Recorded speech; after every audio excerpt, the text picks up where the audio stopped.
భక్తి టీవీ అధినేత ప్రియ మిత్రుడు నరేంద్ర చౌదరి గారు,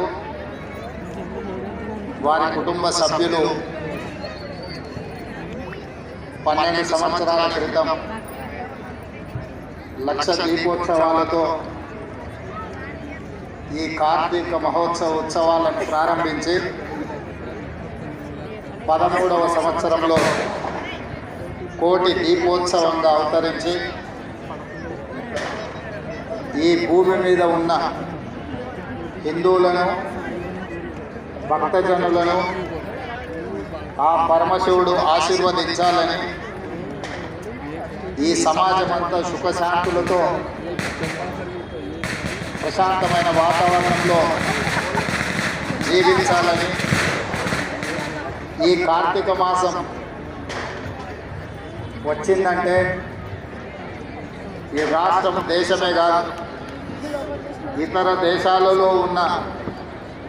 శివయ్య భక్తులందరూ మన నగరం వైపు, మన రాష్ట్రం వైపు మళ్ళీ చూసే విధంగా ఒక అద్భుతమైన కార్యక్రమాన్ని ప్రపంచంలోనే గొప్పగా ముక్కబోని దీక్షతో వారు నిర్వహిస్తూ ఈరోజు ఈ కార్యక్రమానికి శ్రీ శ్రీ గణపతి సచ్చిదానంద స్వామి గారిని ఇక్కడికి ఆహ్వానించి భక్త కోటినందరినీ వారి చేత ఆశీర్వదింపజేసినందుకు తెలంగాణ ప్రజల తరఫున వారికి, శ్రీ శ్రీ గణపతి సచ్చిదానంద స్వామి గారికి నేను కృతజ్ఞతలు తెలియజేస్తున్నా. ఒక్క దీపాన్ని వెలిగించిన,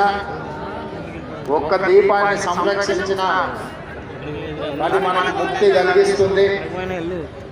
సమాజానికి మేలు జరుగుతుందని వేద పండితులు ఈరోజు మనకు బోధిస్తున్నారు. అలాంటిది మిత్రుడు నరేంద్ర చౌదరి గారి కుటుంబము కోటి దీపోత్సవ కార్యక్రమాన్ని నిర్వహించడం ద్వారా 4 కోట్ల తెలంగాణ ప్రజలకు ఎంతో మేలు జరిగి ఈ రాష్ట్రం సుభిక్షంగా ఉంటూ పాడి పంటలతో, మత సామరస్యంతో వెలుగొందుతూ ఈ రాష్ట్రము అభివృద్ధి పదం వైపు నడుస్తున్నది.